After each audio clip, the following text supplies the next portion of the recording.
And of course, Melissa's like, no, there's something going on. So Brandon and Aaron both decide, okay, well, we'll go over here and, you know, we'll go over there and check an EVP, we'll do a real quick EVP session. So they take the recorder out there, they come back in the house, we play it, and it's... Yeah, one was saying, hey, was one of the EVPs they got in just like 3 minutes, and the other one was, it was a lot harder to understand, but it says, I will see you in Stockport. The crazy thing was, like the next day, we were going to Stockport, Iowa for a case. That was, of course, and we just finally got that one ended October 1st. But, back to their story, we did end up going there. It was exactly 3 weeks later. This was our third time there, exactly 3 weeks later, and there was 3 of us investigators going at this time. So this time we thought, you know what, this is going to be bad. 3, 3, 3. There ain't nothing good's going to come out. We expected what I would call a hell night because it was going to be bad. We were there probably for 20 minutes, and then we started investigating. Me, Chris, and Brandon would go up in the attic since we haven't got to investigate the attic yet. We go in the attic. Melissa and Roseann, they go into Brittany's room. You go to the next slide.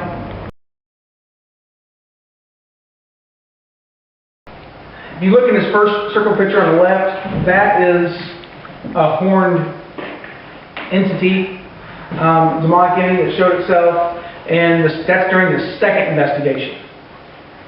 On the right-hand side, that's the exact gargoyle creature that Melissa and Chris were seeing. You can kind of see the kind of almost wolf-type face, something, but that was on their door frame on the second investigation as well.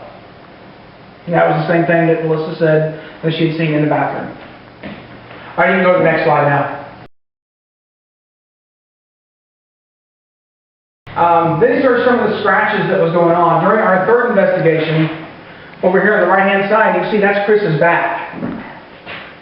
My left. Okay, my left and my right.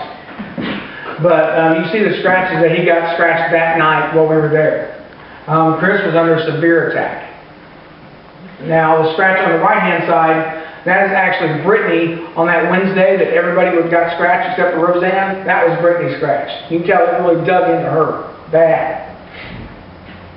You want to play the audio on the left?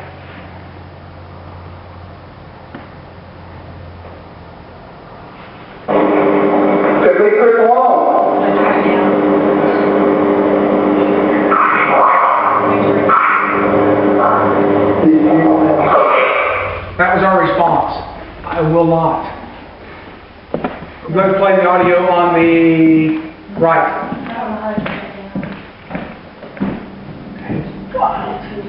We need that to check our EVPs.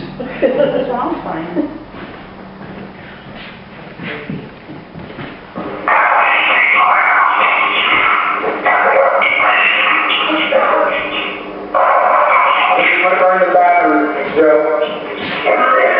You hear Chris in the background? That whole first thing there, we couldn't really understand what it was saying.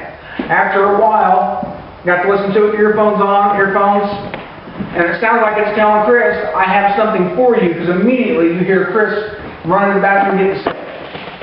And that was, of course, during this whole attack process was going on. Next slide, please.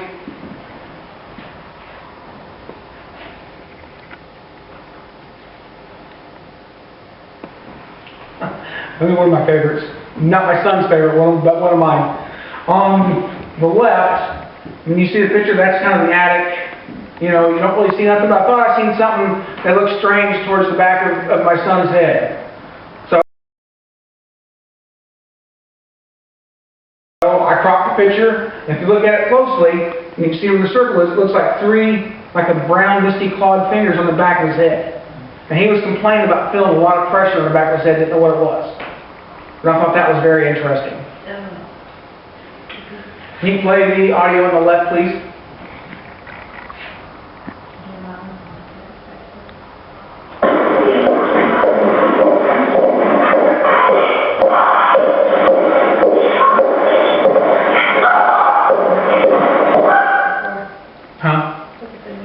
Okay, the one on the right. I don't know why it was there twice. I didn't do it. Someone just got calling their number.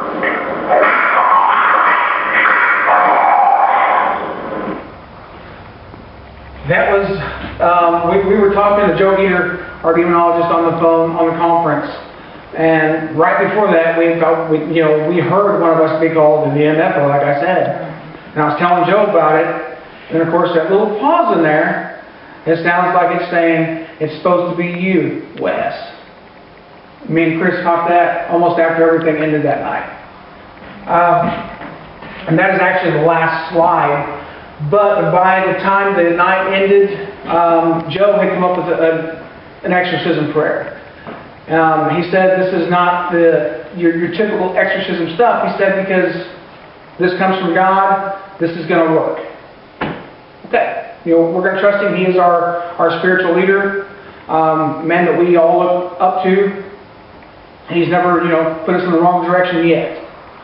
So we go through just like we would do our blessing, just like Chris was talking, but this time we were saying this other prayer. We would say the prayer, go to each room, and before we got to the end, you hear the demon say its name. And I'm not going to repeat it here, because it's not good to repeat the name. And that's it, but it actually said its name, and then within 5 minutes, everything is just, you can feel the difference in the house. You don't feel the heaviness. You don't feel nothing. We did the attic this time too. Yeah. We made sure that we actually did the attic in the house this time too. So not only did we do all of the rooms, but we also did the attic. And the really weird part about it is you could hear it in the attic whenever we go from room to room running. And it was the freakiest thing, because it's like, okay, what is that? And it was like you had a big old donkey up there swinging from the rafters. It was crazy. But after we did the attic and went downstairs, it was like a breath of fresh air. It was, you could tell a difference. Yeah, it was, you could smell fresh flowers in the house, and there's no fresh flowers anywhere in the house. It was very... It's like you burnt bacon or beans on the stove and it smoked the house up and you open the doors to relieve it all. Me and Melissa left the next morning.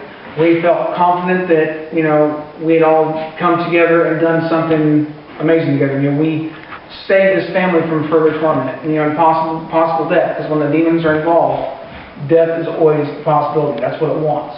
Well, this last time, whenever we were actually there, Joe told the demon that we will force you out, you will leave. And we actually do have an EVP of it saying not without Brittany. So, that... He was too weak. Yes, they said that Joe was too weak. So, whenever we left,